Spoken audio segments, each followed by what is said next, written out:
Bueno,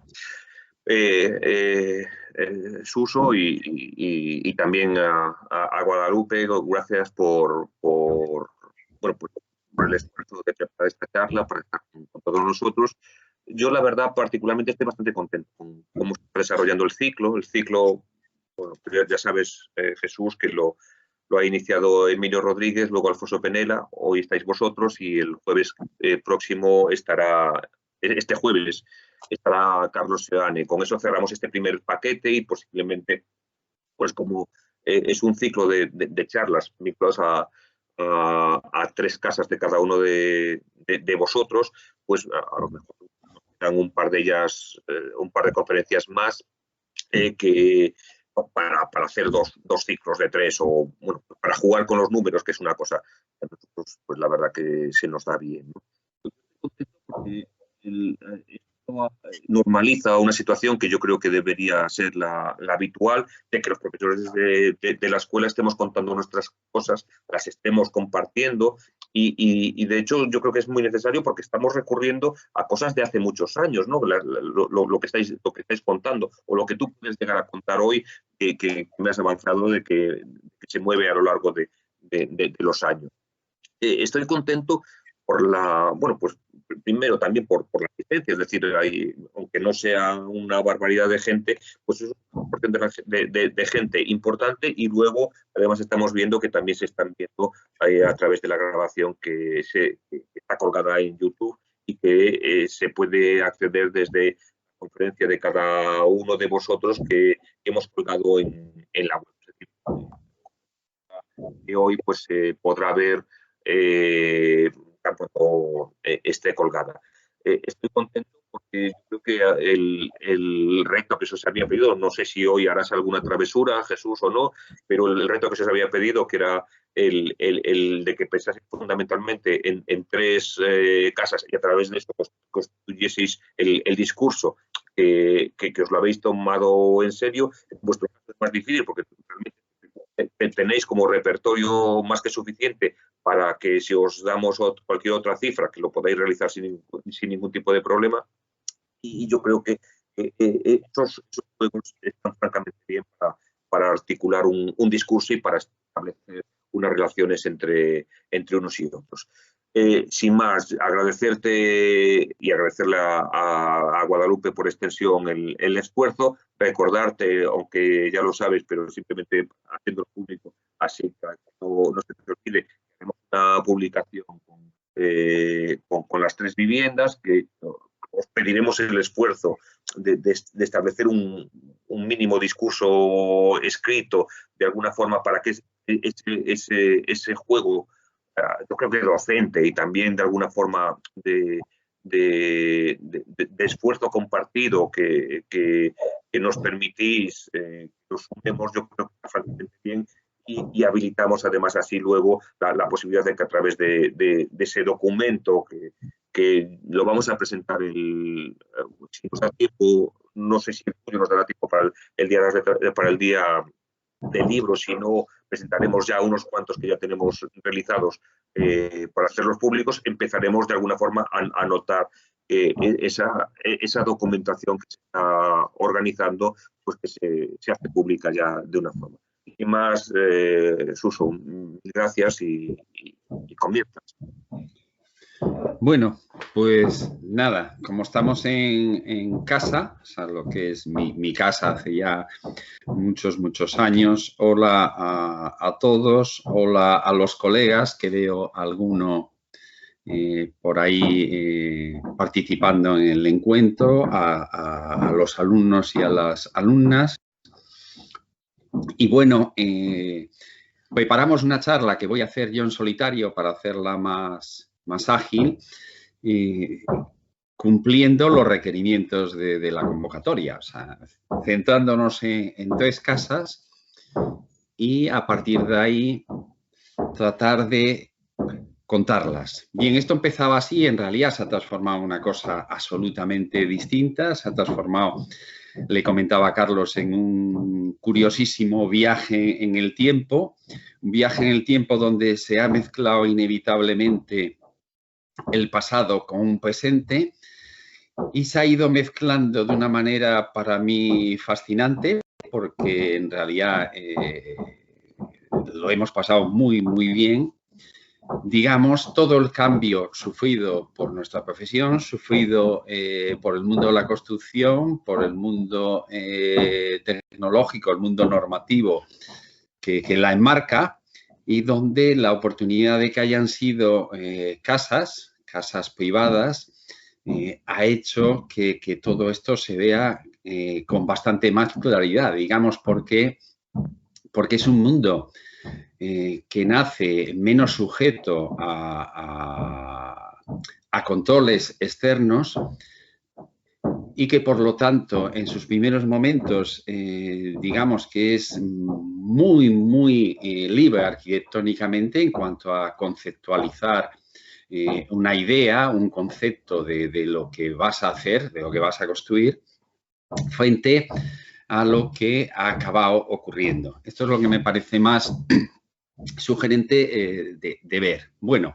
como lo vamos a ver viendo los trabajos, vamos a irnos a un montón de años atrás, hace 30 años ya atrás, donde en aquel entonces nuestra actividad principal era de lo que vivíamos, de ser tasadores inmobiliarios.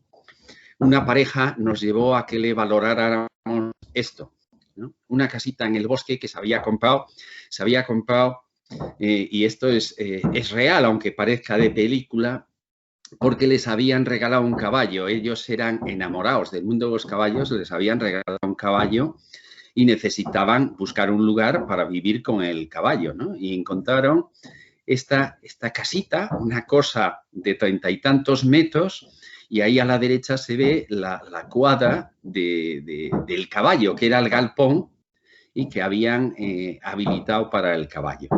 Bueno, nos fuimos del lugar, como siempre, enamorados del sitio y envidiando la suerte que tenían los arquitectos, que tenían trabajo, cosa que en aquel entonces a nosotros no nos sucedía, ¿no? Y soñando, ¿tú qué harías? Era la conversación, ¿no? ¿Tú qué harías si tuvieras que rehabilitar esto? ¿Tú qué harías? Era todo ficción, ¿no? Bueno, en el 94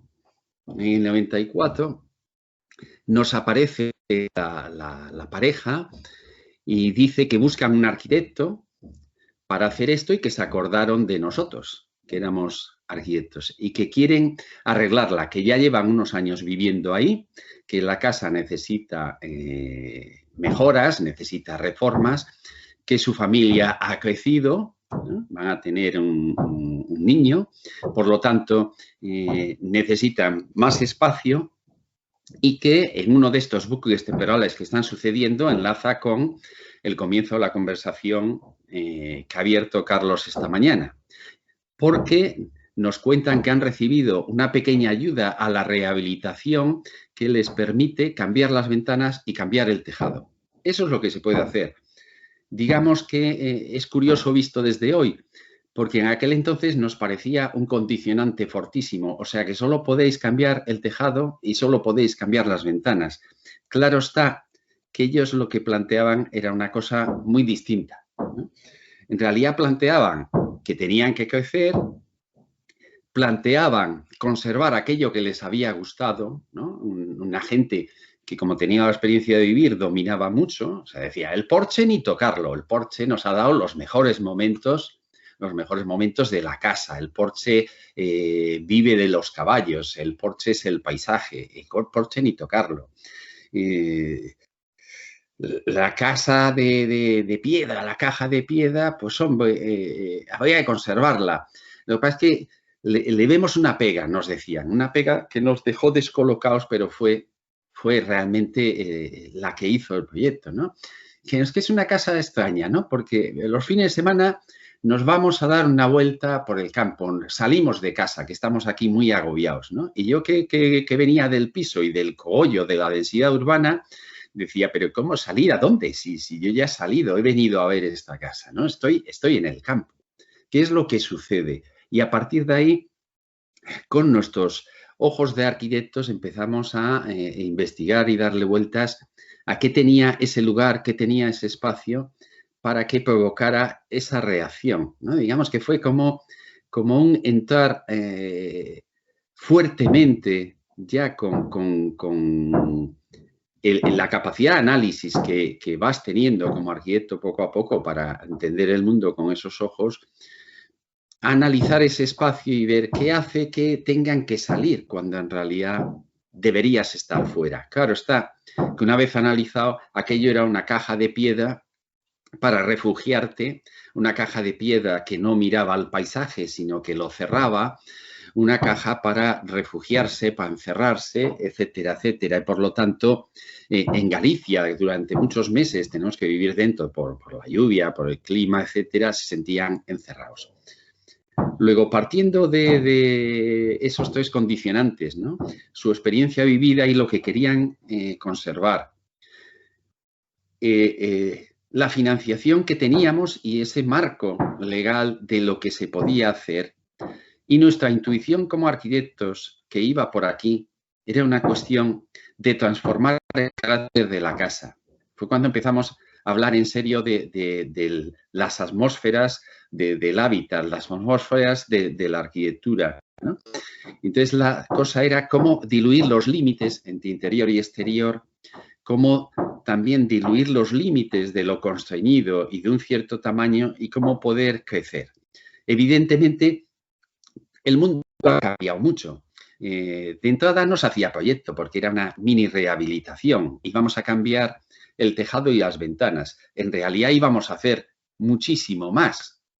Visto desde hoy, íbamos a hacer una ilegalidad, una casa marginal, sin proyectos, sin permisos y sin nada. Pero en aquel entonces eso o éramos terriblemente inconscientes o no tenía tanta importancia.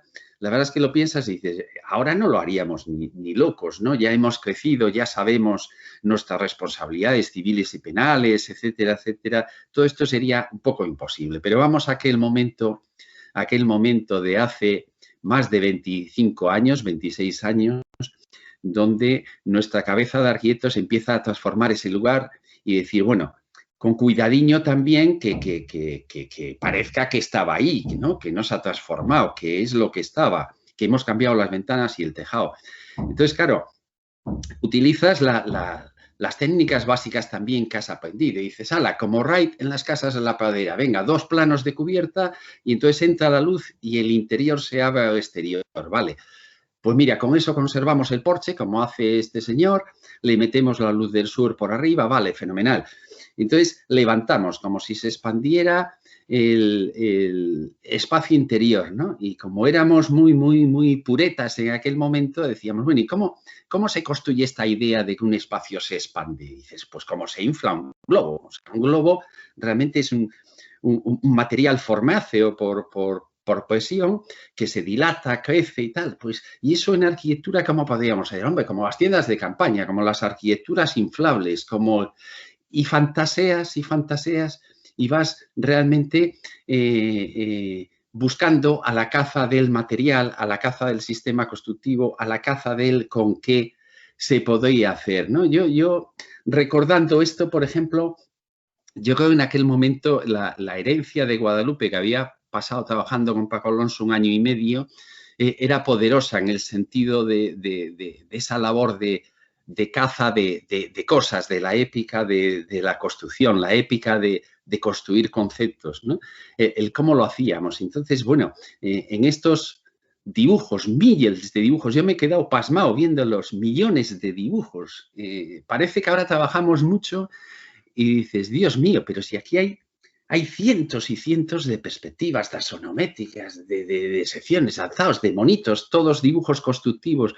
Porque otra cosa que me ha sorprendido era que eran siempre dibujos de conceptos constructivos, ¿no? Entonces, digamos que empezaba la cosa a cuajar, ¿no? Dices, esto va a cambiar el carácter de la casa y luego hay que crecer. Y hay que crecer a partir de lo hecho. Claro, la cajita de piedra tiene que permanecer, tiene que ser lo más pregnante, en lo que domina visualmente la pieza y tiene que adosársele un algo, ¿no? Entonces, la cosa se va definiendo. Mira el interior. Claro, levantamos, extendemos, inflamos la cubierta y ya tenemos el porchecito, y ya se abre. Y luego podemos hacer una maniobra sutil. Claro, como tenemos permiso para cambiar las ventanas, si unimos la puerta a la primera ventana, que eso no es nada, realmente es un cortecito de cantero, cuesta poquísimo, poquísimo, pues entonces lo podemos hacer y el espacio cambia continuamente, ¿no? Y dices, la ventanita a la derecha que se ve ahí en el dibujo, caramba, si la ventanita a la derecha, esta piedra que tendremos que trasdosar por dentro para mejorar esa eficiencia energética.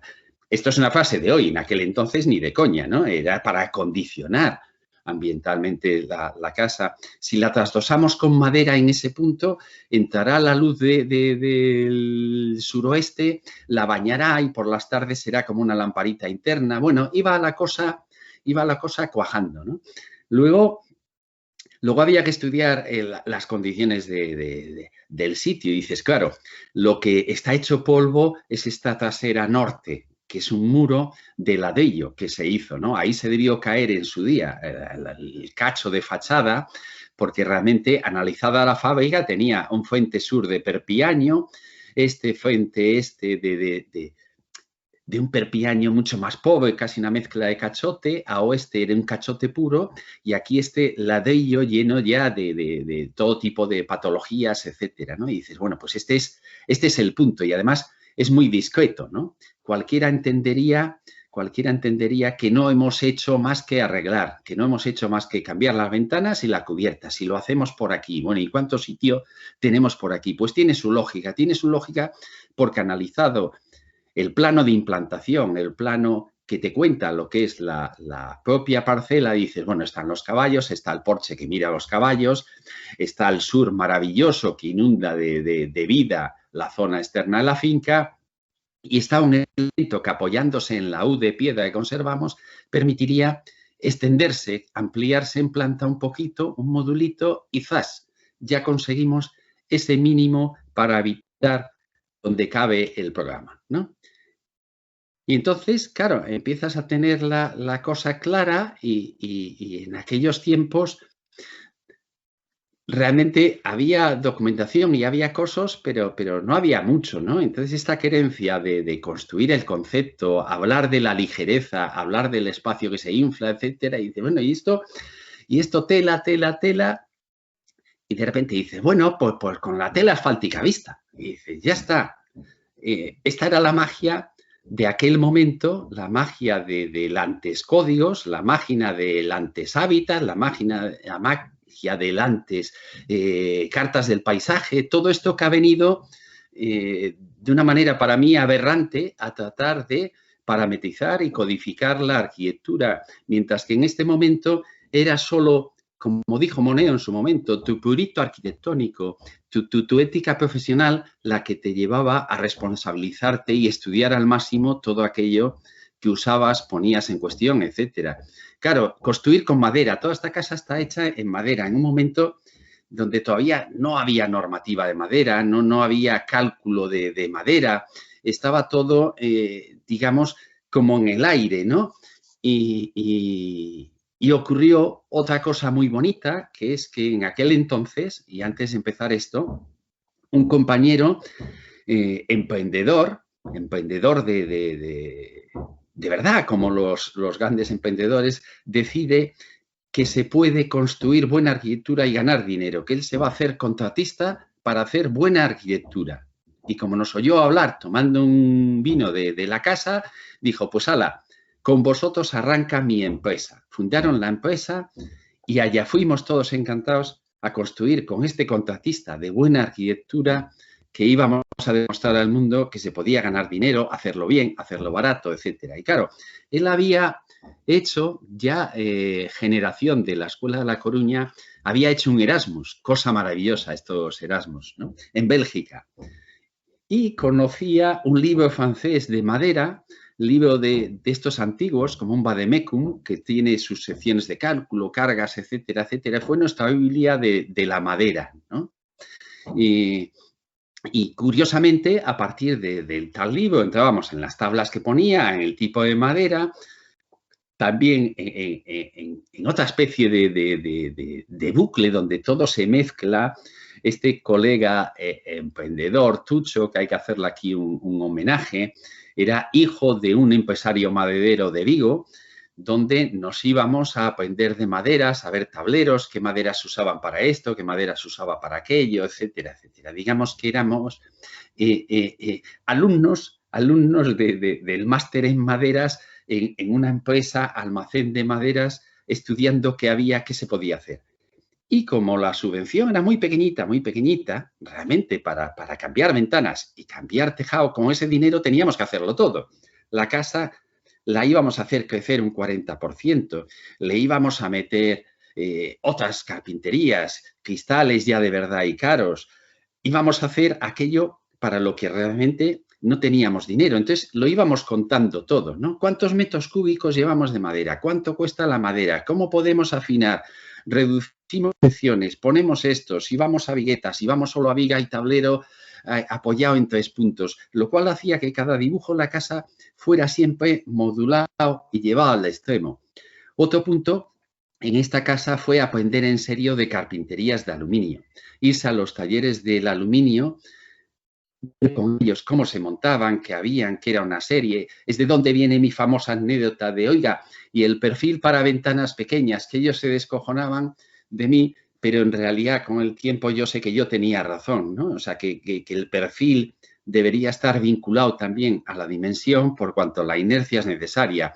Claro, también es verdad que tiene unos requerimientos el propio perfil que hace que tenga que tener unos mínimos, etcétera. O sea, un tema fascinante, complejo y que tiene muchísimo desarrollo, pero con el cual en aquel momento trabajábamos mucho. De hecho, los primeros años contábamos cómo manipulábamos los perfiles, le quitábamos las patillas cuando teníamos otra pieza para darle inercia, cosas que ahora no puedes hacer porque perderías el sello de calidad, perderías la homologación, perderías el seguro, sería incomprensible, ¿no? Que le dijeras en una obra a alguien que vas a coger el perfil ternal, no sé qué, y le vas a cortar las patillas para manipularlo y ponerlo. Pero bueno, en aquel momento tuvo su razón de ser, se podía hacer.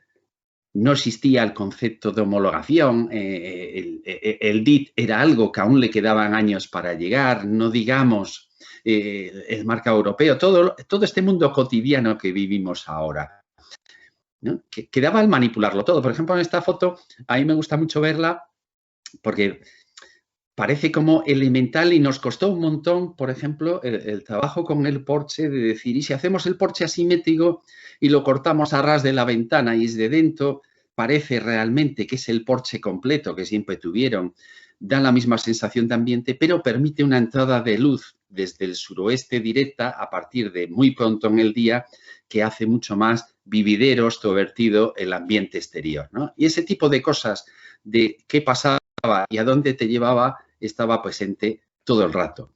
Claro está que frente a todo esto y el material llevado siempre a su extremo, estaba el aprovechar todas sus cualidades. Si tú haces entrar la luz rasanteando por la madera, ¿no? Tienes un plano de luz matizada y de color que te hace cálida la madera y puedes trabajar con otras cosas, ¿no?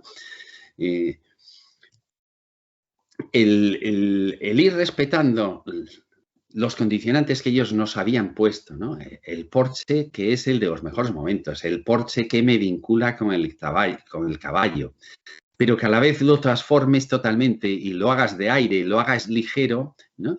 Nos llevaba a extremar cosas que vistas desde hoy dices, claro, cuando haces la primera casa, como no tienes más que hacer, es que le metes todas las horas del mundo, ¿no? La junta del pilar con la primera viga maestra y cómo hacerla de aire con una piecita de encuentro llevada al mínimo, cómo aligerar las secciones de manera que te proteja, pero a la vez parece que se está proyectando al exterior, etcétera, etcétera, es una cosa tremenda, ¿no?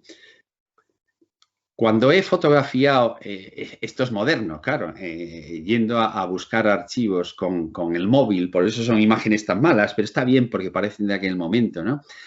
Y veíamos los dibujos, siempre son constructivos, o sea, realmente hay formas, pero están los paneles con su dimensión, ¿no? Los paneles que ahora hablaremos de eso, porque esta casa es trabajar sobre el concepto arquitectónico, trabajar sobre la experiencia ambiental del vivir la arquitectura y cómo a través de la construcción llevada al extremo se puede realmente controlar la experiencia ambiental, ¿no? Esa definición de la construcción y esa adecuación al concepto constructivo que estás haciendo. En este sentido, claro, había el problema de la charnela, ¿no? El momento donde la casa tenía que manifestar que era un espacio expandido en vertical y un espacio expandido en horizontal, ¿no?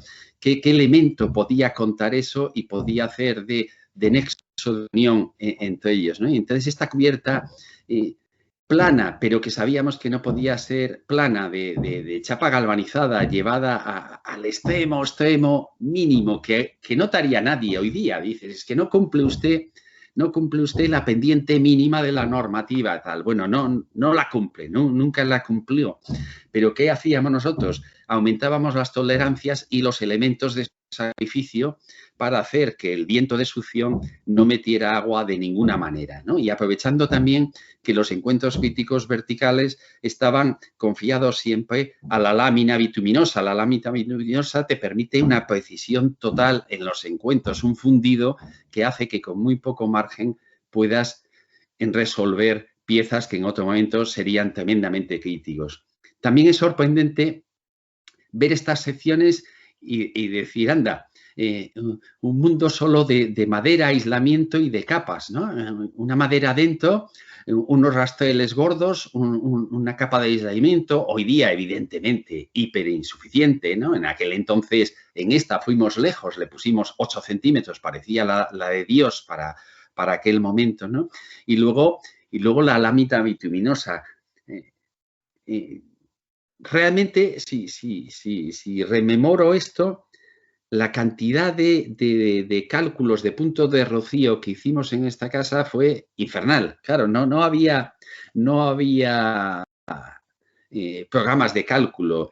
Habíamos pasado ya 6 años desde dejar la escuela y aquellas cosas, pero sí es verdad que la práctica de instalaciones donde habíamos aprendido a hacer los puntos de rocío era entendible, era útil y aquí se hizo muchísimas veces para concretar qué pasaba con esto. Nuestra referencia en este momento eran los Diener and Diener, que habían publicado una serie de secciones estudiadas desde el punto de vista de la energía consumida en la construcción, la energía consumida y ahorrada en el funcionamiento, etcétera, todo pobremente publicado, pero que parecía un mundo misterioso y súper apetecible.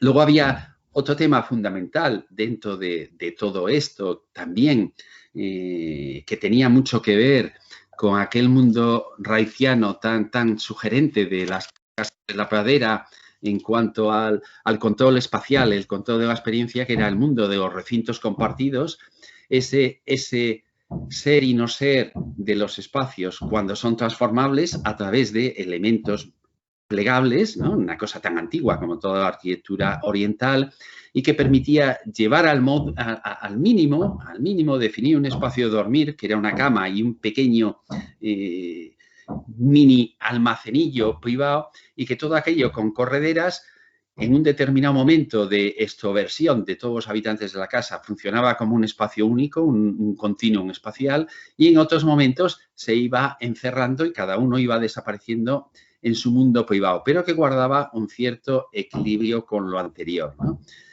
Y vuelta a dibujarse las secciones a mano. Claro, joder, la verdad es que dices, y afortunadamente como eran dibujos de trabajo, dibujos exploratorios y a mano con lápiz, se hacía más o menos rápido. Si no, pasarte a tinta cada bovedilla te costaba una barbaridad, ¿no? Pero había que tener todo el rato la casa dibujada constructivamente. O sea, el 1.20, el 1.5 era permanente desde los primeros croquis, desde los primeros bocetos, porque el asunto era ver cómo se hacía.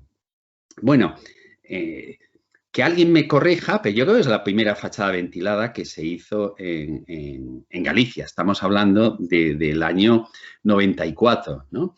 Y también es la primera vez que se compró el Betonit, vino de Barcelona en una aventura tremenda, porque claro, el padre del contratista ni sabía del material, ni sabía de qué iba, había que pagarlo antes y tal, ¿no? Y qué era esa pieza, y entonces había que controlarlo muy mucho, claro. Cuánto dinero teníamos para comprar cuántos tableros, no podías desperdiciar ni un solo tablero, las cosas había que modularlas al tablero, etcétera, etcétera. Cómo se ponía, cómo se dejaba de poner. Le contaba a Carlos la anécdota del follón que se montó en la obra cuando estábamos con la fachada de Betonit, porque oímos maldecir a los carpinteros, porque, claro, cuando fueron a coger el primer tablero de Betonit y sin nadie saber del asunto, ni ellos ni nosotros, lo cogió cada uno por un extremo en horizontal y cascó al medio. ¡Blah! Se montó la de Dios, porque además nosotros habíamos perdido la fachada de la casa, habíamos perdido la modulación porque un tablero se había ido al traste, y repasando la fichita que mandaban y tal, los catalanes del asunto, vimos que en las instrucciones de apilamiento y manejo había que cogerlo siempre en vertical porque si no quebraba, etcétera. Y dices, joder, la maldición de ser pionero, la cruz malaya que te tiene, ¿no? Pero bueno, la cosa funcionaba. Luego, lo cuento ahora si no me olvido, el día que el carpintero, a pesar de todos nuestros dibujos, de nuestra fachadita ventilada, la junta rehundida entre tablero y tablero para dejarle el coeficiente de dilatación y tal, él que había conocido el SICA y emocionado decía, bueno, y entonces en vez de poner tornillos lo ponemos con SICA que queda fenomenal y tal. Bueno, hizo allí una demostración y aquello parecía la de Dios. Total, que lo acabamos poniendo con SICA, con lo cual el coeficiente de dilatación se entregaba al SICA, que era malo. También es verdad que en aquel momento la ficha de esta gente, la ficha de los de Betonit, no estaba bien hecha y no tenían bien calculadas las tolerancias de los tornillos, etcétera. Pero bueno, el caso es que con medio tablero, afortunadamente con medio tablero también se equivocó en el replanteo el carpintero y para arrancar aquello salió el tablero con el ladrillito de termoarcilla colocado detrás. La termoarcilla, otra aventura tremenda. ¿Qué era eso de la termoarcilla? ¿Cómo se colocaba? ¿No? Que se cogía con dos manos. El albañil diciendo, ¿pero esto qué es? ¿No? El aprender a echarle el mortero en las dos hiladas separadas, etcétera. Toda una aventura muy bonita Yo veo este dibujo, por ejemplo, y veo el negro de la tela asfáltica del techo de la casa que se ha levantado y en realidad estoy contando las 6 tiras de tela asfáltica que colocábamos. Se modulaba para aprovechar al máximo el material y no tener cachos, porque intuíamos que la junta de la tela asfáltica iba a ser un elemento arquitectónico importante y presente. Y como comentaba antes, todos los dibujos son dibujos constructivos donde están despieces de tablero. Pero vamos así, ponemos una ventana asado.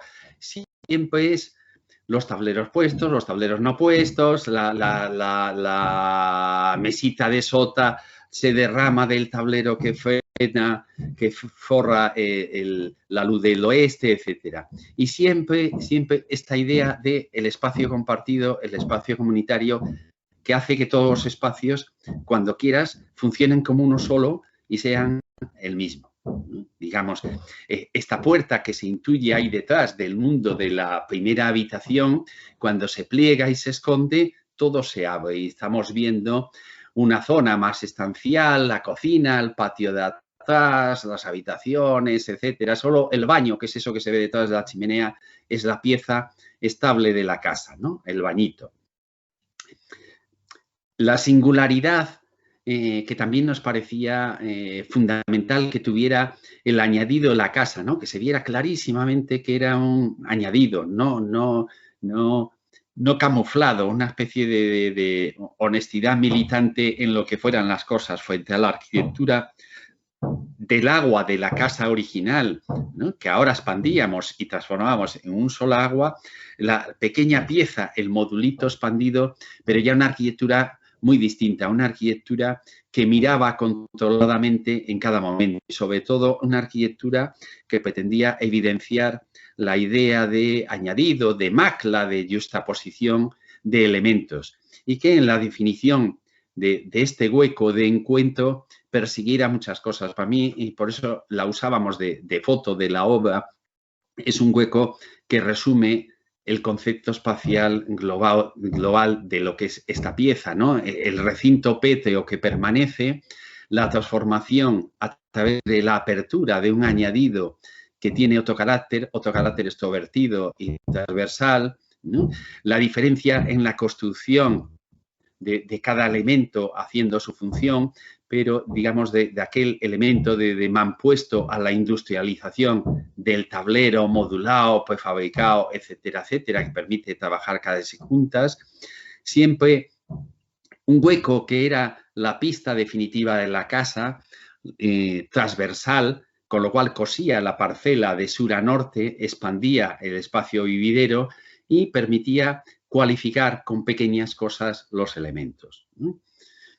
Dentro del recuerdo de esta casa es en la que me voy a extender más, porque para mí cuenta muchísimas cosas, sobre todo para los alumnos y alumnas les habla de un mundo que murió, que yo creo que no va a volver, donde los arquitectos y arquitectas éramos seres adultos que la sociedad nos entregaba plena responsabilidad y que tendríamos que responder a la altura de esa responsabilidad, trabajando con cuidado, sabiendo lo que hacíamos, etcétera, y donde nos buscábamos la vida pues como pudiéramos, ¿no? Ese cielo rojo que está del tablero que define una zona de lectura, de estudio que mira afuera, venía de nuestras tasaciones, ¿no? Yo me enamoré de los suelos de las viviendas antiguas que íbamos a tasar, en las cocinas, en las salas, en las lareiras, suelos de un hormigón rojizo. Yo preguntaba cómo era, y aquí en esta casa, con el albañil, un señor muy mayor, nos dijo que bien, que él lo hacía, nos iba a enseñar cómo se hacía tradicionalmente, pero que teníamos que aceptar que era un suelo que en su acabado llevaba la fisura en su ADN, ¿no? Le dijimos que las fisuras para nosotros era la cosa más maravillosa del mundo, era la beta de esos viejos suelos de hormigón, ¿no? Entonces, lo hicimos con él, fueron unos días maravillosos haciendo la mezcla con las tierras minerales rojas tradicionales, fratasando y fratasando hasta conseguir ese punto de acabado manual que tenía y que con el tiempo y cuando empezó a fisurar y tal, cada vez se puso más atractivo, más atractivo. Claro, esto lo confrontas con hoy, donde cuando haces un suelo de hormigón, toda la angustia es controlar la fisuración, dibujar las juntas de corte, el que no haya nada. Y digo, yo me quedo con porque realmente es mucho más atractivo y de alguna manera es como una piedra que haces tú en el sitio y tiene las vetas geológicas que tiene la piedra, aquí tiene las vetas, las fisuras del paso del tiempo, de los movimientos diferenciales entre elementos, etcétera, etcétera, ¿no? Que es una cosa fundamental.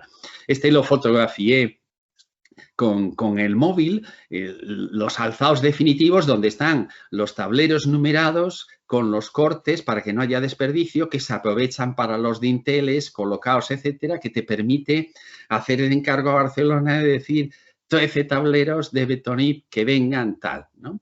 La junta del carpintero, no la nuestra, porque la nuestra original tendría tornillos, la junta SICA pegada a los rasteles de madera. También hay una cosa curiosa, claro, no hay fotos de construcción, hoy día se documenta hasta cómo respira la gente, ¿no? Y nosotros todo nuestro esfuerzo estaba en dibujar, proyectar y construir, ¿no? Y al acabar, pues nos dimos cuenta, he encontrado dos fotos, también es distinto, antes tenías que ir a hacer las fotos, ¿no? Pero bueno, la fachada ventilada te permitía trabajar un mundo de enrases de diferentes elementos constructivos que lo podías llevar hasta el límite limitorum, por decirlo exagerando, ¿no? Con latinazgo. En aquel entonces lo llevábamos súper al límite, ¿no? Luego hemos visto con el tiempo que muchas veces no tiene tanto sentido. También Galicia es Galicia y no perdona nada, que muchas veces las juntas y las tolerancias tienen todo su sentido. Por ejemplo, eso nos pasó en esta ventana. Nosotros queríamos una ventana que no se viera, ¿no? O sea, lo de Uzo en Mallorca.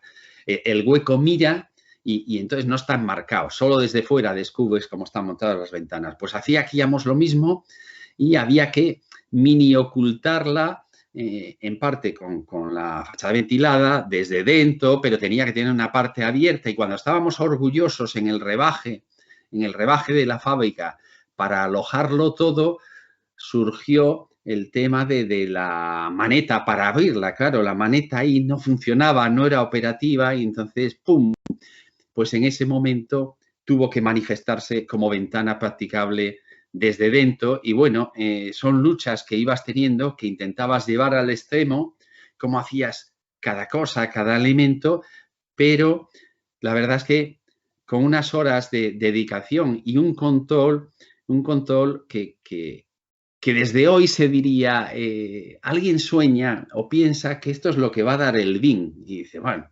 no tiene nada que ver, ¿no? Para empezar, el control de esto te lo da la connivencia total y el ser equipo con tu cliente, una magnífica relación con el constructor que estás teniendo y que puedas saber que lo que dibujas, defines y exploras es lo que se va a hacer, con lo cual llegas al extremo, al límite. Te lo da también un tiempo más pausado, donde en obra muchas veces te paras, hablas unos con los otros, intercambias con el carpintero, con el del aluminio, con el ferrallista, con cualquiera de ellos tienes tus diálogos y permite que la construcción se vaya definiendo y vaya creciendo. Eso no lo va a hacer el BIM ni en los sistemas constructivos actuales, efectivamente. Te lo hace mucho más ir al almacén de maderas, venir, oye, es que hay una oferta de pino abeto extraordinaria que ha quedado de no sé qué, te la puedes llevar a mitad de precio. Bueno, pues la casa entonces la hacemos con pino abeto, que funciona muy bien, etcétera, etcétera, ¿no? Cosas más circunstanciales y del momento. Las luminarias integradas y dices, claro, yo pongo un fluorescente y si lo integro en un cajeado de la madera, la vacío como quien hace una maqueta, pues realmente por el precio de un fluorescente tengo una luminaria maravillosa de madera, etcétera, etcétera, ¿no? Esta foto de construcción, encontré ahí una foto de papel de cómo era todo preparado para que el carpintero y Sica hicieran su papel, fueran colocando, etcétera, ¿no? Las imágenes, lo que era el mundo de aquel entonces, los tableros en la fachada nos contaban posibilidades de fachada, distribuciones, nos dibujábamos nuestros renders, se diría hoy. En realidad son dibujos constructivos y detallados para luego ponerle la leyenda, ponerle el espesor de cada pieza, ponerle el herraje, cómo iban y poder medirlo y modularlo, ¿no? El horno en columna con el microondas, la lavadora a la derecha, el mundo de la madera, el rodapié de qué va a ser, del suelo de hormigón no puede ser, de la madera, como hacemos. En el baño no se puede cortar ni un azulejo, hay que dibujarlo entero, hay que modularlo, lo cual te obligaba a decir, bueno, ¿y qué azulejo vamos a poner? El de Siza, no sé dónde, vale, venga, adelante, maravilloso. Y vas haciendo todo así, con lo cual el grado de control de la obra es sorprendente. Bueno, como en aquel entonces montábamos exposiciones, nuestro laboratorio en las exposiciones era el mismo que en la obra, con una libertad inmensa de ir probando materiales. Acabada la casita esa, Alex, no sé, en el año 97, 98, empezamos a hacer el proyecto de su casa, ¿no? Es una casa nueva, ya no tiene nada que ver y que parte de dos condicionantes también muy claros, ¿no? Que dicen que han tomado la decisión de dejar el casco urbano, irse a vivir al campo, ¿no? Con lo cual, evidentemente, eso implica muchos sacrificios, pero tiene enormes recompensas, enormes prestaciones en cuanto a vivir el medio, la relación con el entorno donde te vas a vivir. Y luego, por otro lado, que les gustaría un patio, que a ellos las casas patio les encantan, ¿no? Ese es el lanzamiento de esa casa y ya con lo que habíamos aprendido en ese entonces es el trabajo de cómo llevar al extremo la manipulación por el propio usuario, ¿no? Del ambiente de la casa, como una casa que se vaya a vivir muy distinta según el estado emocional, que quieras estar extrovertido, introvertido, relacionado, no relacionado, según el estado del tiempo, la vives diferente en verano, en invierno, en primavera, ¿no? Eso ya en aquel entonces estábamos muy influidos por muchas cosas. Recordábamos siempre, porque en nuestro piso donde vivíamos y trabajábamos, nos acordábamos mucho de una entrevista de Siza donde hablaba de las luces de la mañana y la tarde, los grandes pasillos de las viviendas profundas y los cambios de luz por el sol. Todo eso lo queríamos llevar a la casa, pero controlada. También en este momento, los arquitectos en general, en el mundo de los arquitectos estábamos dándole muchas vueltas a la desaparición del pasillo, ¿no? Las construcciones sin pasillo, los recintos encadenados, el juntarse unos a los otros, el abrirse y cerrarse, ¿no? El tema de que no haya concepto de pasillo es fundamental, ¿no? Y por lo tanto, a partir de esta idea de patio y la relación con el entorno, empezó a surgir una casa en donde el patio pudiera ser un elemento dentro de un volumen, dentro de un lugar cerrado, definido por un recinto exterior, y a través de las manipulaciones de las diferentes capas, el espacio cebolla que llamábamos, se fuera transformando hasta quedarse convertido en la idea de un porche y un espacio unificado absolutamente abierto. Y que todas esas transiciones consiguieran muchas cosas. Por ejemplo, cambiar el tamaño de la casa. Uno podía tener una casa grande o pequeña a nivel perceptivo, sin que físicamente cambiara, pero la experiencia de vivir la casa, de percibirla y de habitarla, de sentir sus temperaturas, su relación con el exterior, fuera absolutamente cambiable y vinculada al entorno dimensional. Y, por supuesto, que permitiera manipular totalmente las relaciones entre unos y otros. Que también hablara de esa capacidad que tiene el humano de vivir del recuerdo, de vivir de la percepción, y donde esta simplificación que se hace habitualmente, de el gran ventanal que lo mira, la vista única y tal, fraccionada, funciona exactamente igual, y en el recuerdo y a través de un ventanuco vemos el mismo paisaje, puesto que nuestro cerebro lo recompone. Ese era en aquel entonces el eje central de aquello que veíamos, ¿no? Esta idea vinculada a lo que hacen los niños, que transforman las cosas, inventan los espacios, los manipulan, llevado al vivir el territorio. Una casa, paisaje, empezamos a ser muy conscientes que con el paisaje nosotros estamos haciendo arquitectura, que con la plantación de 5 carballos estamos haciendo el salón de verano, que con la colocación de la casa y del garaje estamos haciendo el patio de comer y de las tardes en verano,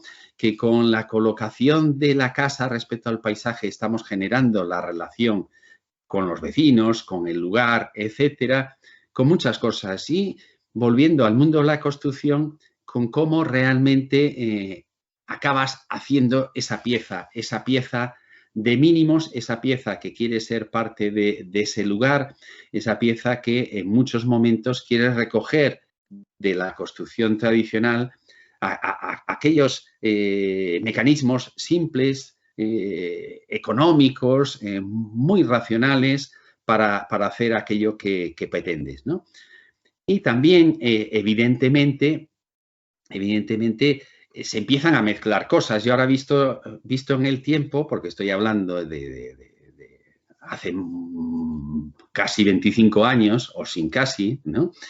Recuerdo que somos hijos de quien somos, del momento, ¿no? De una arquitectura más libre en el sentido de agregación de piezas, ¿no? De la justaposición, pero también hijos de un entorno construido y cultural donde la arquitectura se ha definido tradicionalmente en los núcleos rurales, en las casas tradicionales, a base de agregar piezas donde cada una tiene su función y acaba teniendo su definición formal y construida. No digo nada que hoy día no esté plenamente asumido y se vea, y que nos permitía hacer todo este tipo de cosas llevado a la experimentación máxima, ¿no? Y de aquel suelo de la casa de Fragoselo vienen estos suelos donde hay un momento muy bonito, se ve en esta imagen y notas que pondré, donde teníamos los palés tirados en el suelo y decidimos de repente, como en un momento de estos emocionantes, la construcción te da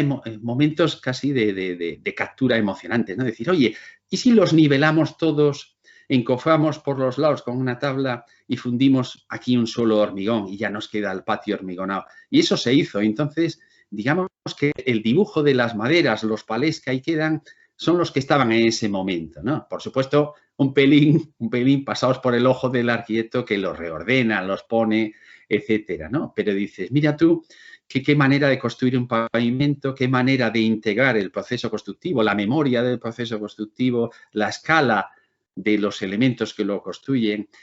El trabajo con las tierras minerales. Empezamos a hacer enfoscados, empezamos a hacer morteros comprando tierras minerales. Allá al fondo se ve el enfoscado hecho con la tierra del sitio. El sable del sitio era muy bonito, un sable moreno fantástico que apilamos con cuidado y se reutilizó luego para hacer la casa. Una casa que en aquel momento llamábamos la casa de la tierra, la casa del lugar, ¿no? Edificada con el material que está al lugar. La pieza garaje que se levanta para hacer una arquitectura galpón, una arquitectura del agua, del hórreo que almacena posado en el suelo, ¿no? Y que coge altura para dar dos planos, el del coche y el del gran almacenamiento suspendido de arriba, ¿no? La manipulación de la casa con el entorno. Entonces, si alguien tuviera curiosidad de ponerse a ver cómo funciona la casa en torno a ese patio, lo que aparecen es una serie de recintos que se pegan, recintos que tienen su nombre, habitación, lavadero, cocina, etcétera, pero que en realidad se abren y se juntan cuando se quiere, ¿no? En aquel entonces, el mundo de la arquitectura bioclimática, el mundo de la sostenibilidad, etcétera, todavía no había llegado, no es por hacernos los pioneros, pero lo contábamos haciendo nuestros diagramas. Ahora ya todo el mundo entiende y sabe lo que son la arquitectura de los climas, la arquitectura de los recintos distintos, el climatizar por zonas, por áreas, ¿no? El funcionamiento pasivo de las cosas. Bueno, y esto era fundamental para cómo definir la casa en ese momento, pero era lo que transformaba realmente la casa, ¿no? La transformación de los climas de la casa transformaba la relación con el exterior, y de un patio conformado como espacio vacío dentro de un volumen definido, el tal patio, a través de mover sus elementos correderos e ir incorporando las capas externas, las galerías que lo envuelven, iba transformando la casa, todo con paramentos correderos. Evidentemente, aquí teníamos un dinero que no habíamos tenido hasta entonces y poníamos a trabajar con ventanas correderas enteras, un poco más caras que los vídeos fijos, pero que dan una capacidad de transformación de la casa y de vivirla en los diferentes momentos total y absoluta, ¿no? Una revista de decoración la montaba así, como un porche abierto al paisaje. El patio de verano, que tantos buenos momentos ha tenido y hemos tenido ahí, siempre la mirada transversal de Fragosello, lo que son las enfiladas de la arquitectura tradicional, están ese querer hacer más con menos, siempre ha estado a través de la percepción espacial, de cómo se construye, la fachada ventilada ya más dominada, el tema de la madera y su dificultad en Galicia, como nos dijo un técnico francés, vive usted en el peor sitio para la madera de Europa, ¿no? Y pasa de los 40 grados y 0 patatero de humedad relativa a 100 de humedad relativa y una temperatura, en fin, una cosa tremenda. Por acelerar y no extenderme, seguíamos explorando en las pequeñas ocasiones. Esta no la voy a contar hoy por ceñirme a las tres casas, pero la quería traer para contar cómo a veces las cosas se parecen y son muy distintas. Esa exploración del clima y la relación con el exterior llevada a la compacidad en San Senso, y donde la manipulación espacial de la percepción del tamaño y de las relaciones interiores, aquí dentro de un pequeño volumen compacto se llevaba a la sección que permitía mirar, ser mirado, descubrir, pero no quería dejar el paso de traerlo, y más en la Escuela de Arquitectura de La Coruña y de hoy, en un momento donde, confieso, me siento acosado por todas partes, ¿no? Con cartas de color, cartas del paisaje. Y dice, Dios mío, pero la gente no entiende lo que es la arquitectura. ¿Cómo pueden estar haciendo estas cosas, que no es, para mí no es eso la arquitectura, no se entiende al poner esas cosas, ¿no? Un material no te da una buena o mala integración o una relación con el paisaje, ¿no? Es mucho más complejo, muchísimo más complejo, y la arquitectura afortunadamente contempla todo tipo de enfoques, de cuestiones a tener en cuenta, ¿no? Y muchísimas veces luego te devuelve con creces lo que has trabajado con un resultado que desdice estas cosas, ¿no? O sea, nuestro hórreo de San Censo con el neo-hórreo que pudiéramos llamar, por aquello de ponernos en ese lenguaje, ¿no? de las cartas y los códigos conviven y se llevan fenomenal. Bueno, y la tercera casa, por ser tercera casa, veis que ya voy más rápido que en la primera, a lo mejor se me nota lo afectivo de aquella primera vez, ¿no? Es Teba.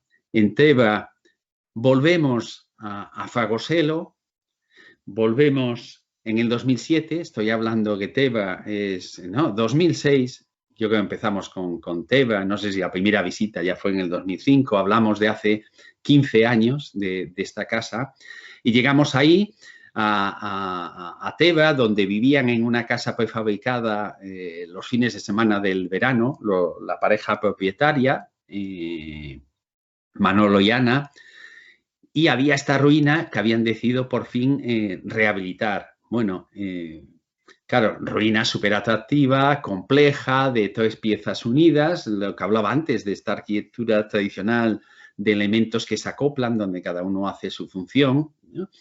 Y bueno, comentándola, viéndola y tal, ocurrían un par de cosas, ¿no? Una fundamental es que tenían un presupuesto para el que, como ya sabíamos un poquito más, le dijimos, pues entonces no os llega para rehabilitar. Os llega para hacer una casa nueva, pero no tenéis pasta para rehabilitar, que es muy caro y complejo, ¿no? Y luego la segunda, el que había mucho hecho. O sea, realmente ellos ya habían ocupado la parcela. La ruina ya estaba ahí y la estaba organizando. Allá abajo se les ve con la parra y una mesa de una losa de piedra fantástica que era intocable. A la derecha de esa parra estaba la piscina. Digamos que había tantas coexistencias que dices, joder, esto está ocupado, coño. Llegas ahí como arquitecto y tienes casi que ver cuál es tu sitio, qué sucede, ¿no? Y el árbol, el número 5, ¡uf! Ese castaño es intocable, absolutamente intocable, es un tesoro, ¿no? Y entonces ahí estaban los puntos de partida. El 3, el socalco. Socalco de medio metro es fundamental porque es realmente lo que cuenta la topografía, la geología, la fisicidad del sitio, ¿no?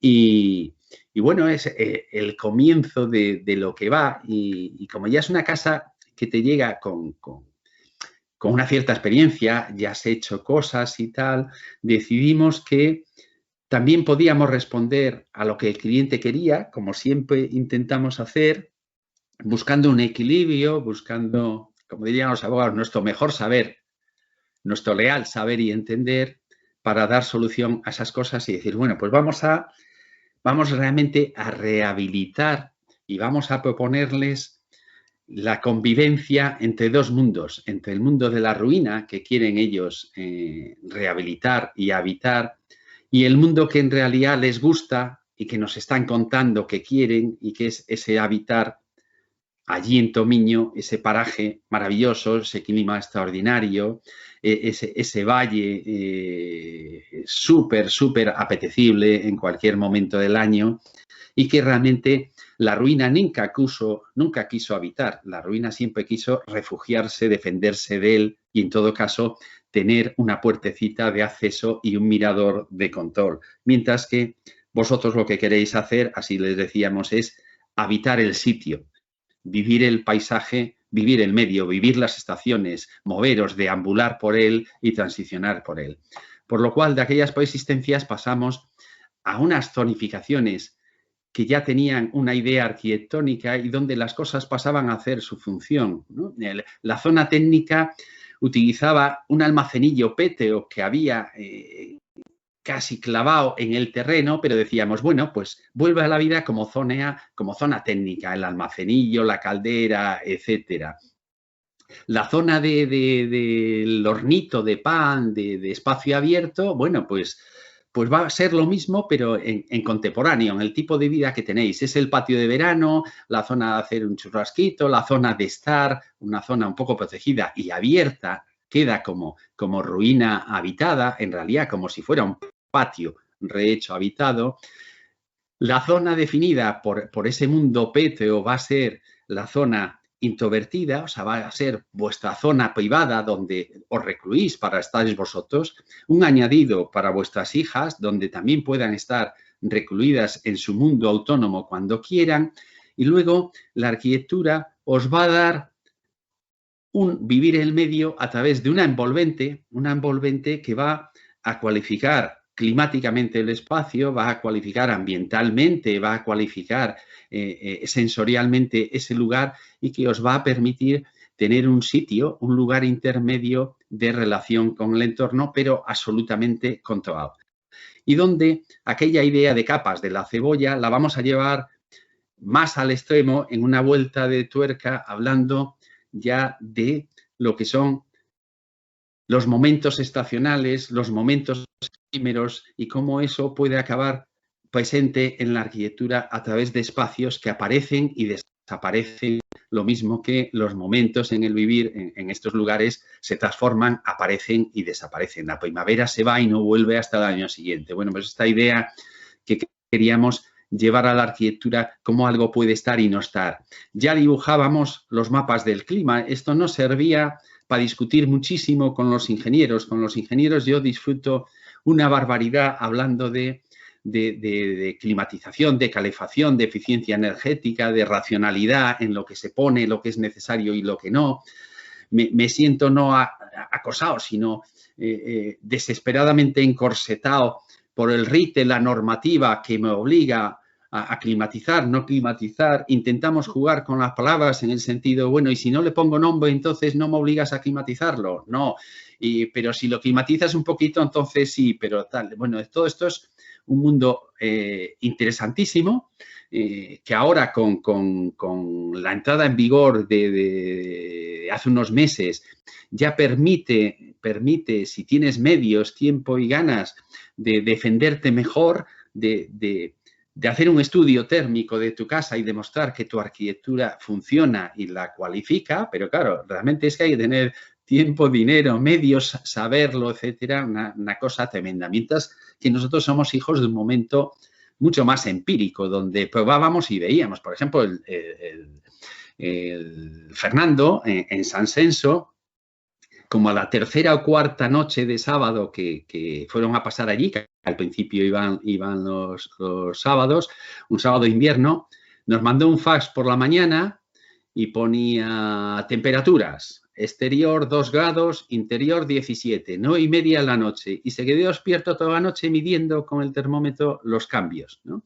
La casa enfrió medio grado hora solamente, con lo cual se levantó con una temperatura fantástica y asumible, ¿no?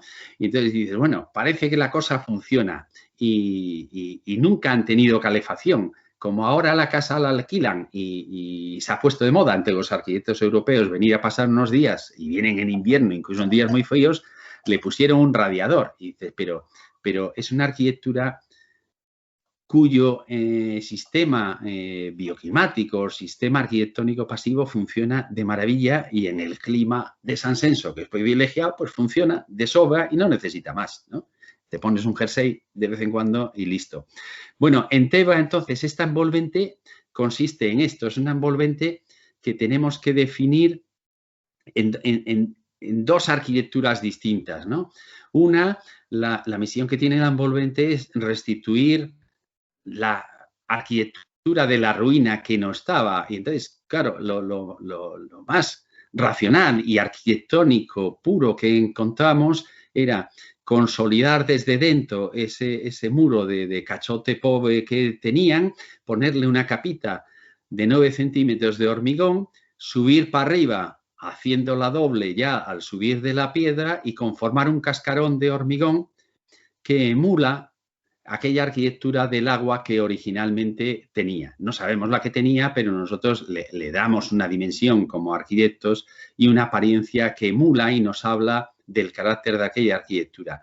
Mientras que la otra envolvente se sujeta en un plano como si duplicáramos la topografía del suelo en una lámina de hormigón apoyada sutilmente entre la vieja ruina y unos cuantos pilares sueltos y que define un plano del suelo del que van a colgar los diversos cerramientos que conforman las diversas arquitecturas. Claro, aquí es fundamental en Teba la idea de la definición constructiva y de cómo funciona cada elemento, ¿no? El cuidado en la herencia de un muro de cachote pobre con realmente que acaba estando tomado, descubres con tierra, con nada, mal hecho y las posibles patologías que heredas o te puedas llevar, cómo hacer que funcione bien, cómo hacer que funcione estructuralmente, el nuevo, etcétera. Bueno, no es para una charla tan corta, pero digamos que requirió un gigantesco esfuerzo constructivo.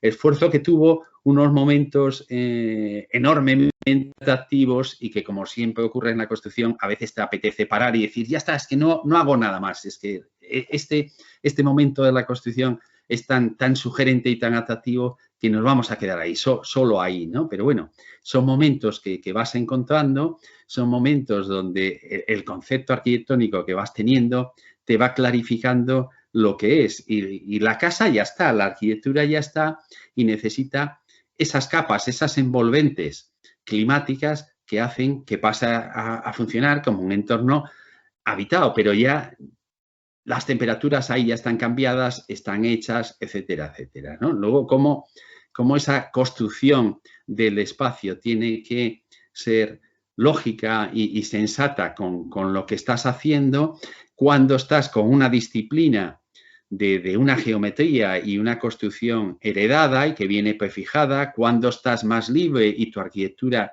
quiere transmitir esa idea de un espacio sin forma, un espacio que es paisaje y por lo tanto no quiere tener una percepción arquitectónica, aquel famoso diluir los límites de Fragoselo vuelve a estar aquí, siempre vuelve a estar todo eso inevitablemente, ¿no? La técnica contemporánea que permitió ya hacer esas cosas, claro, la cubierta dibujada con Rhino permitió definir perfectamente el encofrado, las tablas de encofrado, etcétera, etcétera. Hace años, pues esto hubiera que haberlo hecho dibujando un sinfín de secciones y con una puesta en obra complejísima, ¿no? Con esto muy bien dibujado y unos planos de encofrado perfectamente acotados, se hizo facilísimo, salió muy barato, muy fácil y es una arquitectura que consigue establecer de nexo, de unión entre todas aquellas coexistencias, la ruina, la parra con la mesa, la piscina, el socalco, cómo se acuesta la casa como una topografía, la sección de la casa y la percepción de la casa es la restitución del suelo, es un suelo habitado, es un espacio construido, es una casa en ese sentido compleja. Algún ilustre colega nos ha manifestado, no sé cómo llamarle, pero nos ha hecho mención de la doble geometría, una arquitectura pequeña pero que utiliza una doble geometría y bueno, en realidad yo creo que la ven de una manera formal cuando no hay que ver estas arquitecturas así, sino que yo prefiero entender que es una cuestión del espacio que quieres ofrecer, la complejidad de espacios y que se juntan todas en un solo espacio de habitar que es la casa de Teba. Que si son muchas casas es como si dijeras Kant en las Dominicas hace dos arquitecturas y las junta en una. Bueno, en realidad no me importa, me importa controlar ese espacio que estamos haciendo, me importa la exploración y la investigación de ver a dónde vamos, los espacios efímeros que están y no están, con qué construyo un espacio efímero, con qué construyo un espacio fijo, cómo integro la naturaleza y el paisaje en la propia arquitectura del lugar, cómo consigo controlar las atmósferas, el carácter de los sitios que estoy habitando, ¿no? Cómo cómo también dar mucho más con menos, o sea, una casa de casas, un mundo de relaciones, un mundo de recintos independientes que se conectan cuando quieren, maneras de estar y de vivirlas, la construcción siempre llevada al límite, la de horas de trabajo que tiene la solución constructiva de ese resto de muro, ¿no? Y su ampliación que le crece encima se le posa para que funcione energéticamente, para que funcione a nivel ambiental, constructivo, de agua, de todo tipo de control, es endiablado, ¿no? El cómo la casa se asoma y conecta con ese mini sitio de trabajo, lo que era el patio antiguo del horno con el patio de abajo, el cómo la lámina de la cubierta se duplica en el suelo y se va acostando socalco a socalco hasta encontrar su sitio, ¿no? Pero siempre haciendo un fluir del espacio que lo haga habitable, sin barreras arquitectónicas, cómodo, etcétera, etcétera, pues es el trabajo que está ahí detrás de la casa. En este sentido tiene muchos mundos, tiene todo aquello que hablábamos antes de los climas, la conformación, el famoso patio de Ales y Massé, vuelvo a estar aquí.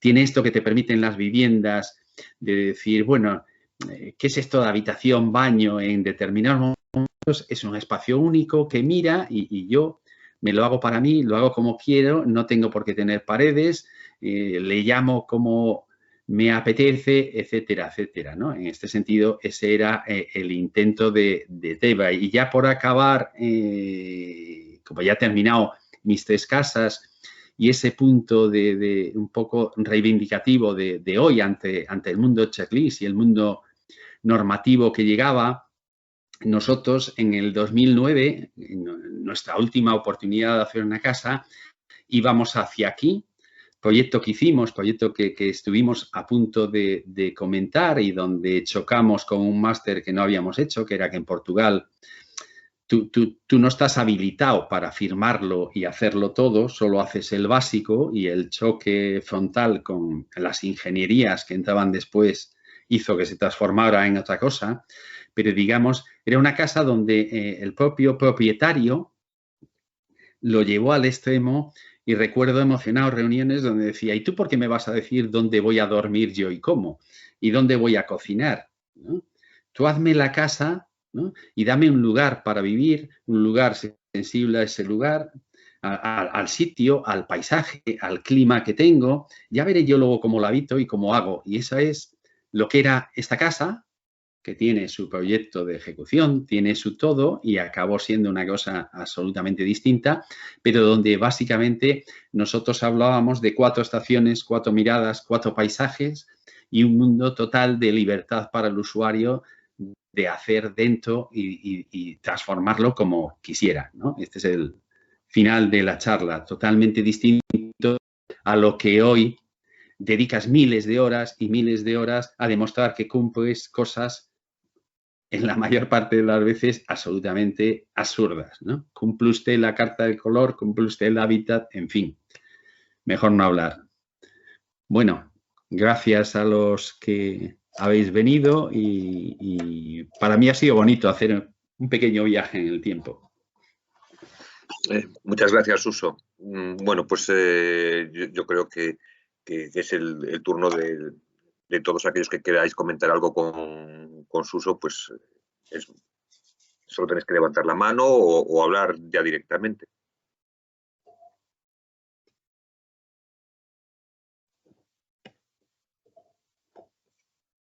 Siempre la participación es escasa, pero, hombre, esperaba que ocurriese algo. Bueno, lo primero, agradecerte, Suso, el esfuerzo, el trabajo, la buena selección de las obras para poder generar un discurso que está realmente muy elaborado. Agradecerte esta última obra que no conocía y que así, bueno, pues por lo menos vemos una pequeña pincelada. ¿Alguien quiere hacer alguna pregunta? ¿Quieres comentar tú algo más, Jesús?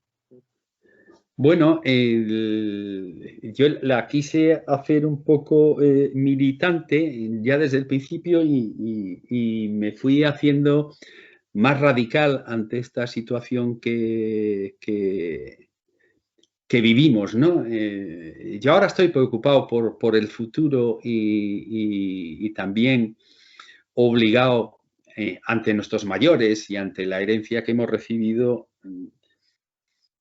ante el rumbo que toman las cosas, ¿no? Hacia dónde vamos, ¿no? Somos herederos de un mundo, como decía antes, de arquitectos adultos plenamente responsables de lo que hacían, ¿no? Donde había aquellos momentos, Guadalupe, que cuando acababa la escuela hizo el libro de Sota, que hizo Pronaos y tal, iban por las tardes a merendar con él y venía y me contaba la emoción de don Alejandro con las fichas técnicas, cómo las sacaba y tal, ¿no? Y era todo responsabilidad de ellos, el elegirla, el ponerla, el por qué se ponían, la investigación que llevaba detrás, ¿no? Y de aquello y nuestros primeros años, ¿no? Tú eres bastante más joven, pero bueno, aún disfrutaste de aquellos comienzos de la arquitectura donde explorábamos, donde te decía, no, herrajes, vete a Oporto que hay unos herrajes maravillosos, aquella búsqueda de las cosas, de ir a los talleres a mirar, y donde tú aún eras un artesano puro a lo que es ahora, es tremendo el cambio, ¿no? A mí ya me sorprendió cuando vinieron de la escuela de Múnich a ver el edificio del COA, varios de los colegas alemanes se quedaron casi horrorizados, ¿no? Al ver que todo aquello no tiene nada homologado, que no hay empresas fachadistas, que no... Y dices, claro, absurdo, ¿no? Para ellos. Y yo veo que llega y empieza a estar y se confía la arquitectura a unas cosas tremendas. A mí me preocupa por poner un caso real, ¿no? Nosotros llevamos 5 años luchando con un proyecto de viviendas, un proyectito de viviendas, ¿no? Y después de pasar 1000 filtros, 1000 cosas, donde ves que al final la arquitectura la hacen los funcionarios de patrimonio, no tú. Tú le dedicas un año a estudiar un proyecto y de repente te lo corrigen en 5 minutos y te dicen en 10 cómo va a ser, ¿no? Y dices, bueno, esto no tiene realmente mucho sentido, ¿no? Pero luego lo peor es cuando está hecho todo y te dicen que no cumples el hábitat. Y dices, pero ¿cómo no cumplo? Cumplo todo. ¿Cómo no voy a cumplir el hábitat? Por favor, si ya lo pongo ahí en el documento. Y dices, sí, en el documento lo pones y presentas una variante, porque no me pones ninguna habitación dando a la calle. Y digo, joder, porque te estoy demostrando, te presento el mapa de ruido de la calle, te presento la lógica del patio de manzana a donde doy, que hacemos una recuperación del patio, un espacio magnífico de calidad, y dice, ya, pero es que el hábitat dice, y esto no puede ser, no me puede estar pasando esto. Pues sí te pasa y si quieres seguir adelante, tú dibujas el proyecto mal y te dicen bien, ¿no? Esto es surrealista, dice, pero ¿cómo nos ha pasado esto? ¿No? ¿Cómo hemos llegado a esto? Es mi desconcierto, ¿no?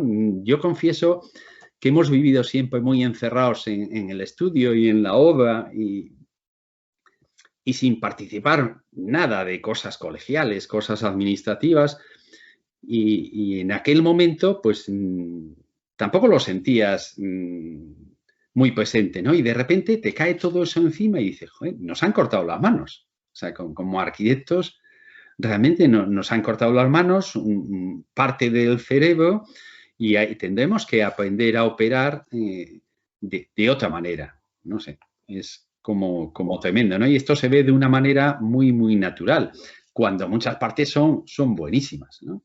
De lo que ha venido, pero otras son terribles. Sí, yo creo que estamos sufriendo con todo esto que estás diciendo, ¿no? Porque realmente hay normas sorprendentes, ¿no? Es decir, hay muchas de las que has dicho y otras que no has comentado, que llevan hacia el absurdo. Estamos en la situación de intentar corregir los excesos de la gente que ha hecho mal las cosas y se está intentando corregir a través de una norma que no funcione y que además se interpreta mal. y luego te argumentan que realmente estos son los precios del primer mundo. Y realmente sí, si lo comparas con Suiza o con Alemania, evidentemente eso es así, es decir, la normativa en esos lugares es una normativa realmente muy estricta. Si lo comparas con Bélgica con Francia, pues las cosas son muy distintas, ¿no? A mí me sorprende un territorio muy parecido al nuestro en cuanto a esa autoconstrucción y esa variación de cualquier norma de continuidad, como es el territorio belga, que tiene mucho que ver con la forma en la cual se ha deteriorado nuestro territorio, pero quizá hecho no con más criterios, sino con mejores materiales o con mejores soluciones técnicas, pues la normativa es mucho más laxa para corregir los errores del pasado y están dejando que toda esa nueva hornada de arquitectos belgas maravillosos, hay muchos y cada vez hay más, se reproducen muy fácilmente, puedan interpretar la norma y hay una facilidad para que se corrijan todas estas cosas. Hay que en casos muy difíciles, en relaciones muy complejas. Por ejemplo, la ciudad de Gante, pues cuando tú estás planteando soluciones que no eran habituales, pues en un mes y medio estaba solucionado y el argumento del que ha estudiado el proyecto durante un año, como su uso, pues se tenía en cuenta. Aquí lo cierto es que realmente las cosas van realmente mal. Hoy has empezado tú hablando o yo te lo comenté antes y tú lo empezaste a hablar hoy, ¿no? De esas ayudas que vamos a tener. Por un lado se va a activar la economía y por otro lado vamos a transformar todo nuestro territorio y nuestras ciudades en un tiempo muy corto. Y otra vez nos ha pillado sin estar preparados. Es decir, vamos a transformar y veremos de qué forma se transforma. O sea, que veremos lo que ocurre. Bueno, ¿queréis comentar alguna cosa? Porque si no, para hablar entre Suso y yo nos reunimos en otro momento, ¿no? Hola, Carlos y Suso, buenos días. Hola, Luis. ¿Se me oye? ¿Qué tal? Pido la palabra, no sé si levanté la mano o no. Da igual, se agradece. Venga, adelante.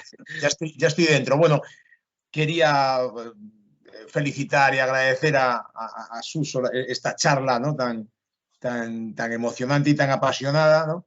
Esa arquitectura que nos muestra, pues, basada en el sentido común, ¿no? Basada en la sensibilidad y también en la perseverancia, y que evidentemente choca ¿no? con el mundo establecido, ¿no? Este mundo rígido y normativo, ¿no? Y absurdo muchas veces, ¿no? Muy a la contra, vamos. Y no sé, ¿no? El primer proyecto que has contado, ese proyecto que ya tiene tanto tiempo, ¿no? Del año 94, comentabas, el proceso de elaborarlo, ¿no? El contacto con el cliente, la relación con los proveedores, ¿no? y con los diríamos, constructores, instaladores, etcétera. La verdad es que está muy bien. Me parece una magnífica arquitectura y también muy didáctica, ¿no? Creo que ha sido muy didáctico. Estamos haciendo en segundo unas viviendas ahí al lado de la escuela en Osouto, y mandaré el enlace de la grabación de esta charla para que nuestros alumnos la vean. Nada, solo quería comentar eso. Un abrazo fuerte también para los organizadores de estas charlas de 3 viviendas que realmente están dando mucho juego. Gracias. Gracias, Luis.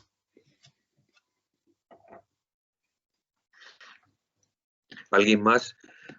Bueno, Suso, a mí hay una parte que me ha gustado muchísimo la charla y hay una cosa que hay que agradecerte mucho, que es la forma en la que comunicas todo el esfuerzo con el cual os habéis implicado en cada proyecto, ¿no? La verdad que hay una tarea titánica de trabajo y también hay una tarea muy bonita de investigación, y además de investigación con recursos que en muchas ocasiones vienen desde la escasez, ¿no? Y porque realmente manejarse con las escaseces es un tema muy interesante. En Galicia no nos manejamos con la escasez, nos manejamos con la miseria, ¿no? Eso es un grado bastante denigrante de que no tiene de alguna forma la intención de hacer bien las cosas que puede llegar a tener el margen de maniobra de la escasez, ¿no? Y yo creo que hoy lo has contado bien y se ve en cada proyecto todo el trabajo y todo el esfuerzo que hay y también el riesgo, ¿no? Yo confieso que siempre que veo un proyecto vuestro veo un puntito de riesgo que me resulta apasionante y siempre te hace pensar si uno mismo asume tantos riesgos como podéis asumir vosotros, ¿no? Y me imagino que eso realmente es muy bueno, es muy bueno para todos, ¿no? Eso es parte de lo que cambia y ha cambiado, ¿no? Esa reivindicación del riesgo que siempre hace énfasis Pachi en sus charlas o cuando estás con él, ¿no? Y ahora comento hasta qué punto tiene sentido o cuál tenga sentido hoy, cómo ha cambiado. O sea, hay que medir mucho todas las cosas, ¿no? Yo hace años leía noticias que me asombraban, ¿no? O sea, Arquitecto, yo creo que lo leí de Gehry, ¿no? Gehry demandado en una obra en Atlanta, no sé qué, por un desvío económico del 15%, tanto, ¿no? Y dice, Dios mío, esto es increíble, ¿no? O sea, qué responsabilidad, qué seriedad, ¿no? Luego, algún colega de los que tienen la fortuna y el éxito merecido de construir en Suiza te cuentan y dices, realmente allí tienes una normativa súper seria, pero también un grado de libertad enorme, pero una responsabilidad que te exigen gigantesca, ¿no? Entonces, esas cosas van en el paquete, ¿no? Y entonces pasas a valorar hasta qué punto tiene sentido o ya han dejado de tener sentido y cómo son las cosas, ¿no? También con los años vas siendo más consciente de lo que fueron riesgos a lo mejor un poco excesivos, lo que no eran ningunos, lo que te permitió investigar y avanzar. Y luego también es verdad que la ignorancia te da un punto de osadía y en aquel entonces de muchas cosas pues no se sabía, o sea, simplemente no estaban y empezabas. Yo recuerdo, por ejemplo, con el termoarcilla cuando los seguros no lo admitían. Yo como aún me movía en el asunto de las tasaciones y acabé teniendo mi periodo a 0 CTs, era tremendo recibir una charla y directrices del termoarcilla no se asume, no está permitido, el no sé qué, y tú como arquitecto decías, qué disparate, pero estos tíos no tienen ni idea, ¿no? Pero tu empleo dependía de eso, ¿no? Es tremendo. ¿Alguna cosa más? Si no, si quieres uso, lo dejamos aquí. Sí. Recordaros las siguientes conferencias. Tenemos el jueves a las 12 de la mañana tenemos a Carlos Sebane, a las 7 de la tarde, déjame que recuerde, está Nicolás Sica Palermo, que ha hecho una tesis sobre Gordon Bushhaft y que estará por la tarde, pero en abierto desde la clase de construcción, pero estará abierto a todo el mundo para hablar tanto de la obra de Gordon como de su casa. El martes de la semana que viene, si no pasa nada extraño, el martes 20 tendremos a Ramón Bosch y a Becca de Ferro. Y el jueves de la semana que viene tenemos a Sol 89 y déjame que recuerde alguna otra fecha, el día, ya no sé deciros, si hay el día 27 tenemos, me falta una fecha que es la del, el 27 está Tony Gironès. Esas son las charlas que tenemos ahora y supongo que irán aumentando alguna más. O sea que os las iremos poniendo a través de la web. Recordar que, bueno, serán de momento también, igual que esta, a través de Teams, que las grabaremos y bueno, agradeceros a toda vuestra presencia. Agradecer también a Miguel, que está siempre ahí ayudándonos para todos los problemas informáticos que podamos llegar a tener y que nos posibilita que realicemos estas charlas y bueno, hasta el jueves. Pues nada, hasta el jueves. Nos vemos. Gracias a todos por venir y hasta luego. Gracias, Suso. Hasta luego, gracias.